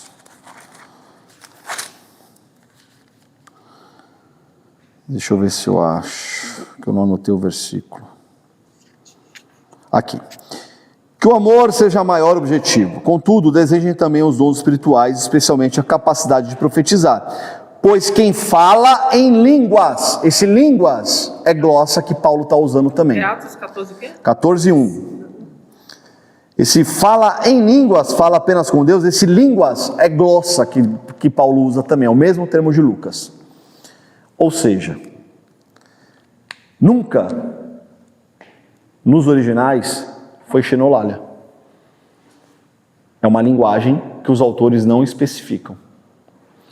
E aí existem algumas teorias. A teoria primeira que os cessacionistas falam é que aquele dom em Atos 2, eles falaram no idioma deles normal, no aramaico, e cada habitante daquele lugar eles ouviram no seu próprio idioma natural, porque o mundo ele era globalizado naquele pedaço. E aí o grego koiné era um idioma franco, era como o inglês hoje. Então eu sou do Egito, estou passando por Jerusalém, eu tenho o meu idioma copta, mas eu falo grego koiné também. Eu sou da região de Roma, eu sou do oficial romano, eu falo latim, mas eu falo grego koiné também. Eu sou judeu, eu falo aramaico, mas eu falo grego koiné também. Só que estavam falando todos em aramaico, cada um vindo do seu próprio idioma natural, tá? A outra teoria é que eles falaram nos idiomas cada um, em um idioma de cada um. Não sou eu falei lá em chinês, minha mãe falou em espanhol, e aí as pessoas ouviram, né, nos seus idiomas. O que eu acredito com base nessa exegese. Eles falaram mistérios. Mistérios. Só que na hora de ouvir, qual a palavra que Lucas usa na hora de falar o que eles ouviram? Dialecto. Então eles ouviram linguagem não definida, que o próprio Paulo usa esse termo, mas na hora de ouvir, eles ouviram o seu próprio idioma. Um milagre duplo. De fala em mistério, mas as pessoas ouviram já no seu idioma. E aí um detalhe, por que mistério? Lá em Atos 2, e esse detalhe é muito interessante, gente, que os teólogos pentecostais vão trazer para a gente. Esse detalhe é lindo.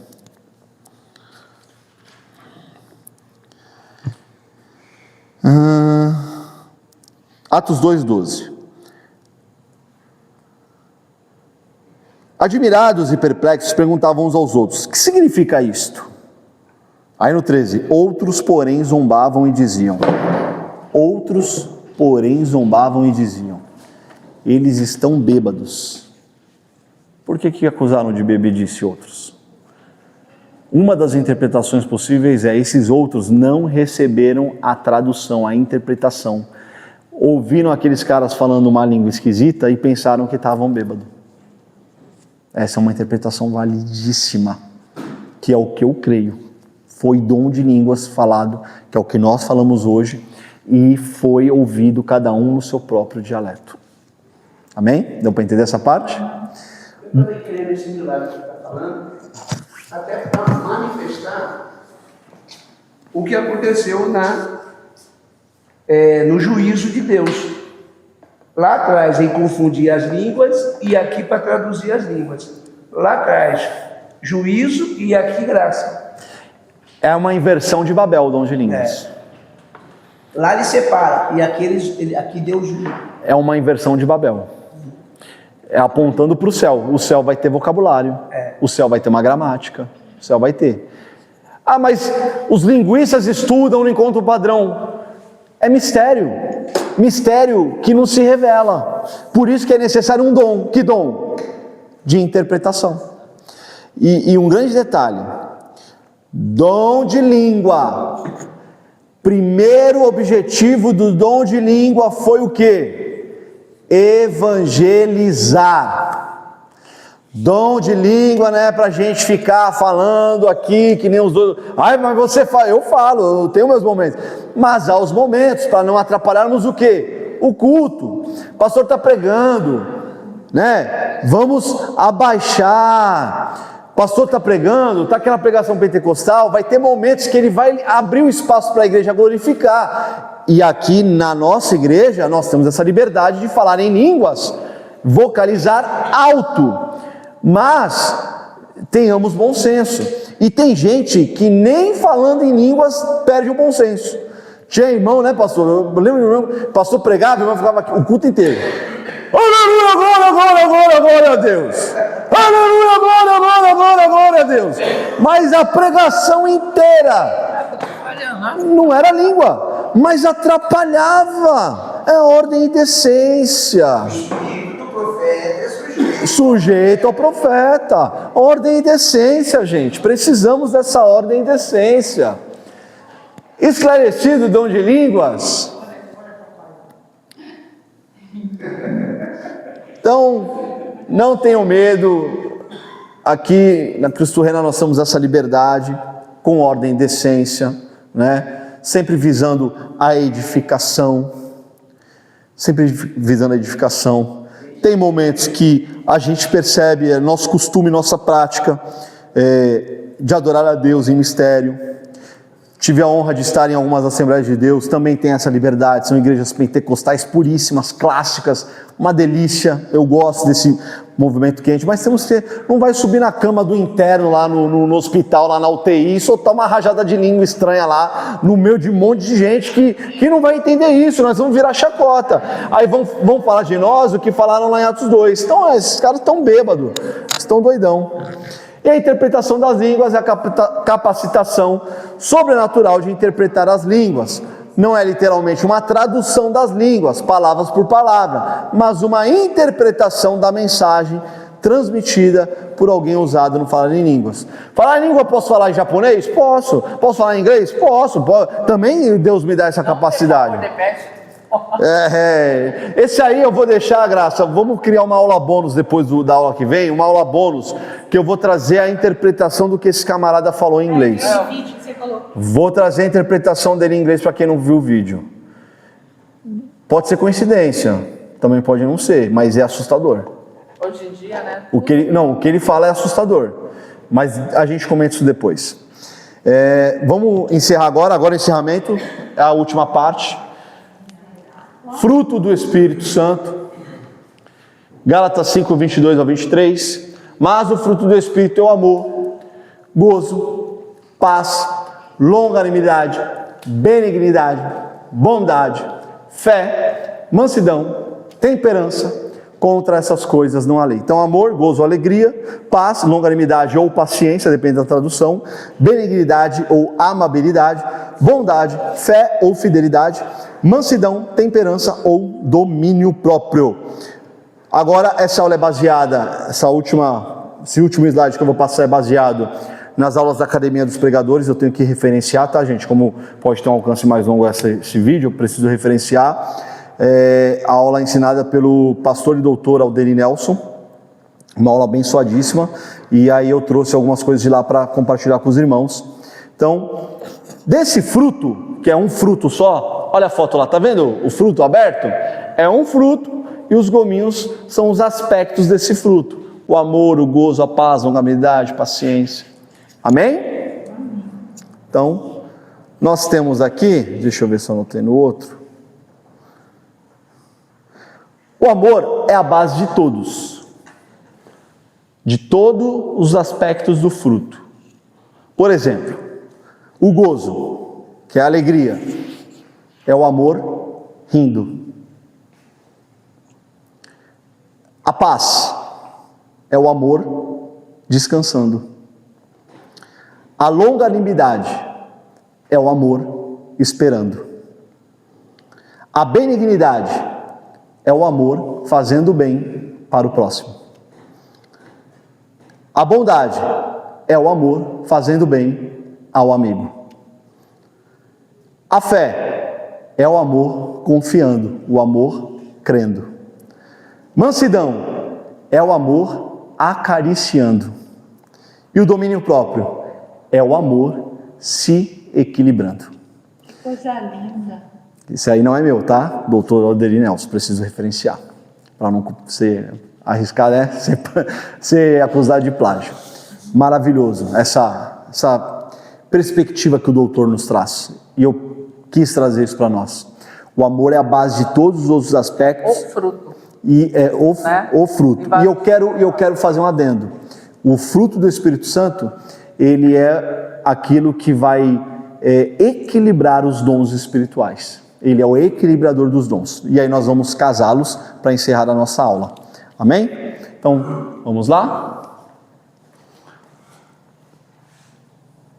Então, candelabro judaico. São cinco maçãs centrais.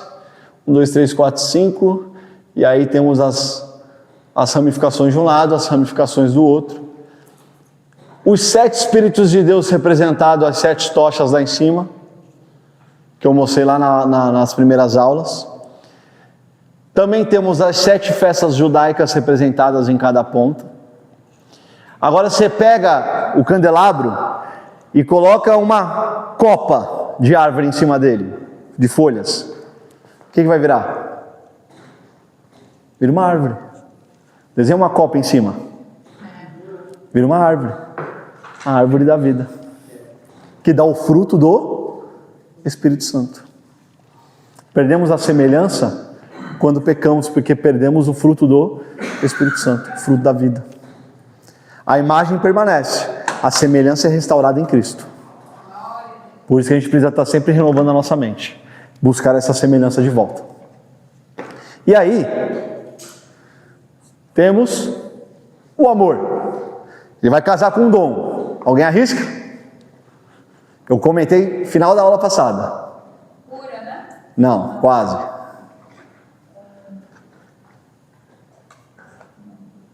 O amor vai casar com milagre.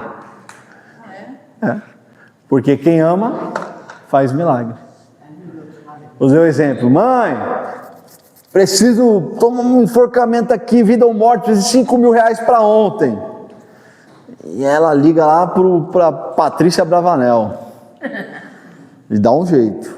Aí ela chega na minha... Filho, tá aqui, vem buscar. Olha, você me tome jeito, porque eu tive que fazer o impossível para isso acontecer. Na fala de mãe. É o amor. Eu fiz milagre para conseguir esse dinheiro, para conseguir isso aqui que tu me pediu, eu fiz milagre. Qual mãe que não faz milagre para um filho? Ah, milagre não acontece muitas vezes por quê? O que nos falta? Amor. Quando eu amar a vida que está lá fora, o maior milagre acontece, que é a salvação de Cristo. Então o amor opera milagres. Eu acabei apertando o botão aqui, gente. Vamos voltar lá. Próximo. O gozo, a alegria. Com quem que o gozo casa? Quem arrisca? Ninguém? Pode errar, gente. Não tem punição, não. Vamos lá. Línguas. Quando a gente fala em língua, a sensação de alegria, de felicidade. Por isso que nós nos exaltamos, mistério, mistério, glória, aleluia, aleluia. Né? Sempre, dom de língua, sempre unificado com a glorificação a Deus. Língua que não glorifica a Deus, suspeita. Muito mistério e nenhuma glorificação, cuidado. Então, o gozo com a língua. Amém? Com as línguas estranhas. Paz. Alguém? Amarelinho ali, mãe. Mas vai estar no slide lá para vocês, vai estar na apostila. Com a sabedoria, com a palavra de sabedoria. Por quê? Quantas vezes você não pede um aconselhamento bíblico lá, pastor e tal, ele libera aquela palavra de sabedoria e produz o que em você? A paz. Mas quem te aconselha? Precisa estar como? Em paz. Às vezes eu peço para o pastor interpretar uns sonhos para mim, às vezes eu converso com ele em sonhos e está aquele burburinho na igreja, o pastor fala assim, depois tu me conta que está muito, preciso de um ambiente de paz. E se o pastor me permite, eu vou pegar eu como me criticando, tá, gente? Porque a gente precisa começar a ter essas observações. Às vezes o culto acaba e vem pessoas pedir aconselhamento, pastor, aqui. Estamos algumas vezes e a gente às vezes fica falando alto, conversando, fazendo barulho, é natural da Cristo reina, mas a gente precisa olhar com um pouquinho de atenção a isso, porque às vezes o pastor está orando e tem manifestação, tem batismo com o Espírito Santo, ou tem uma revelação, está manifestando dom, o culto está sendo estendido, a gente precisa ter só um pouquinho de atenção a isso, vamos ter essa atenção, esse carinho com o próximo, porque às vezes nós estamos bem na nossa fé, já somos maduros, mas tem pessoas que vêm que estão em processos de libertação, que precisam de aconselhamento, né? E muitas vezes o único tempinho que ela tem é esse tempo pós-culto. A gente precisa ter um pouquinho dessa maturidade de perceber isso quando acabar o culto. Quer conversar? Viu que está tendo aconselhamento? Conduz o irmão, vamos lá para fora lá, ou então se junta em oração. Fica ali quietinho, se vê que o assunto é um pouco mais delicado, saia, tenhamos o bom senso, a ética.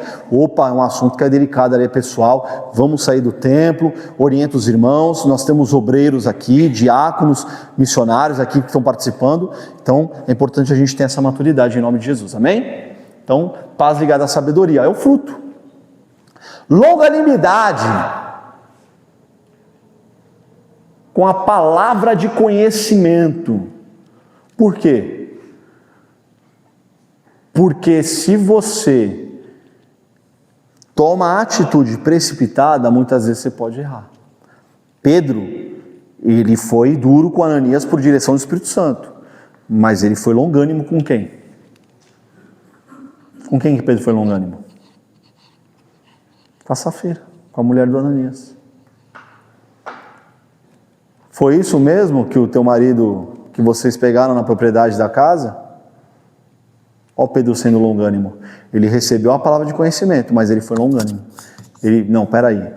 Antes de eu trazer o juízo sobre a mulher também, vou ser longânimo com ela. Olha o Pedro exercendo o fruto da longanimidade. Exemplo prático. Longanimidade ligada à palavra de conhecimento. Deus te revela algo grave.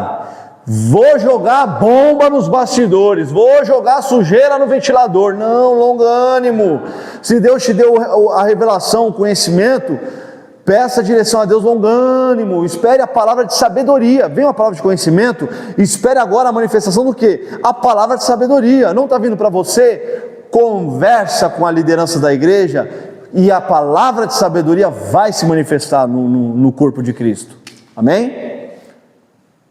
E aí temos a benignidade, que é atos de amor ao próximo, fazer o bem ao próximo, independente de proximidade de relacionamento. Vai estar ligado à interpretação das línguas. Por quê? Alguém arrisca? Porque quando interpretamos as línguas estranhas como palavra profética, todos que estão em ambiente de culto, independente do grau de proximidade de relacionamento, recebem a beneficência da mensagem interpretada. Todos são beneficiados com a interpretação da mensagem. Então é um ato de benignidade. Amém? Bondade, os atos de amor ao próximo. Ligado com quem? Com a fé. Por quê? Porque o amor fazendo o bem é através da fé que fazemos coisas boas.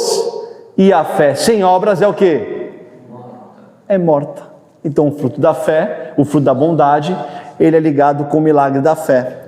Pessoas que atuam com atos de justiça, de bondade, vai trazer essa ativação. Não é algo metódico, tá? Mas vai trazer esse ambiente favorável para a manifestação do dom de fé. E aí nós temos agora o fruto fé. Tem o dom e tem o fruto.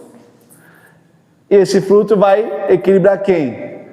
As curas. As curas.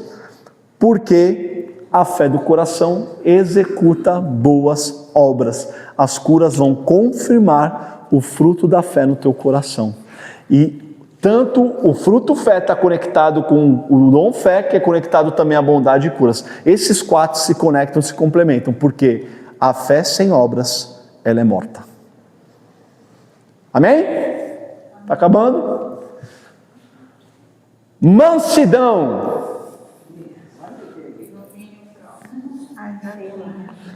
Discernimento. Quase, foi quase, mas parece, né? Mansidão. Por quê? Porque a mansidão expulsa demônios. Não precisamos de braveza, de grito, de suatanga. A mansidão sai dele em nome de Jesus. Ah, mas tem casos particulares, como já vimos aqui, né, pastor? Que aí é gente envolvida com bruxaria pesada, feitiçaria, anos e anos de prática de vida, coisas na casa, né, coisas de elementos de batalha espiritual, que não é o foco da aula hoje, que a gente sabe que não é fácil. Mas uma pessoa consagrada o quê? Que sabe o seu chamado, que se posiciona diante de Deus, está com a vida no altar, ela sabe que, em nome de Jesus, sai. Acabou, a mansidão expulsa demônios. Amém? E o último, aí sim, temos o quê? A temperança, o domínio próprio. Quem que é que vai? A profecia. Porque vai virar uma bagunça se eu sair liberando toda a palavra profética que vier na minha cabeça no meio do culto. Louvor acontecendo, eu saio daqui, vou no irmão, essa daqui vou no outro irmão, essa daqui vou no outro irmão, essa daqui vou no outro irmão. Ah, mas tem igreja que pratica isso. Irmão, cada um com a sua liturgia. O nosso ensino aqui é essa temperança. Precisamos, não dá para sair profetizando para todo mundo. Tem que ter temor, porque às vezes a palavra profética que vem na nossa vida nem sempre é de Deus, às vezes é coisa da nossa cabeça. Principalmente quando a pessoa é muito próxima, que você conhece o contexto dela. Discernimento aí, né? Porque a nossa alma fala também. Também entra no... assim, um equilibra o outro, mas todos se conectam, o fruto e o dom. Então a gente precisa dessa... Senão nós vamos ser uma igreja criança, infantil, né? Vivemos esse momento aqui há muitos anos atrás e amadurecemos. Hoje somos uma igreja, pela graça de Deus, madura. Amém? E é isso, gente. Terminamos. Obrigado por deixarem eu esticar um pouquinho. E aí, nosso encerramento de Coríntios, 1 Coríntios 12 ao 13. Para encerrar, vamos ler esse capítulo todo. Eu vou ler para os irmãos. Então, para a gente encerrar, eu não vou fazer explicação, é apenas uma leitura de encerramento. Falamos de Espírito Santo, falamos da pessoa dele, falamos da identidade, da sua ação antiga e contemporânea, falamos dos seus dons, cremos na continuação desses dons, falamos do fruto dele e como o fruto equilibra os dons espirituais. E acho que esse é um dos conselhos mais lindos que Paulo deu para a igreja de Corinto, porque a igreja de Corinto era uma igreja muito ativa dos dons espirituais, de muito poder, um evangelho que foi pregado em base de poder naquela igreja, mas uma igreja também muito problemática. E Paulo ele faz um capítulo dedicado ao amadurecimento da igreja. Se eu falasse as línguas dos homens e dos anjos, mas não tivesse amor, seria como um sino que ressoa ou um símbolo que retine. Se eu tivesse o dom de profecias, se entendesse todos os mistérios de Deus e tivesse todo o conhecimento, e se tivesse uma fé que me permitisse mover montanhas, mas não tivesse amor, eu nada seria. Se desse tudo que tem aos pobres e até entregasse meu corpo para ser queimado e não tivesse amor, de nada me adiantaria. O amor é paciente e bondoso. O amor não é ciumento, nem presunçoso, não é orgulhoso nem grosseiro, não exige que as coisas sejam à sua maneira, não é irritável, nem rancoroso, não se alegra com a injustiça, mas sim com a verdade. O amor nunca desiste, nunca perde a fé, sempre tem esperança e sempre se mantém firme. Um dia, profecia, línguas e conhecimento desaparecerão e cessarão, mas o amor durará para sempre. Agora, nosso conhecimento é parcial e incompleto, e até mesmo o dom da profecia revela apenas uma parte do todo. Mas quando vier o que é perfeito, essas coisas imperfeitas desaparecerão. Quando eu era criança, falava, pensava e raciocinava como criança. Mas, quando me tornei homem, deixei para trás as coisas de criança. Agora, vemos de modo imperfeito, como um reflexo no espelho. Mas então, veremos tudo face a face. Tudo que sei agora é parcial e incompleto, mas conhecerei tudo plenamente, assim como Deus já me conhece plenamente.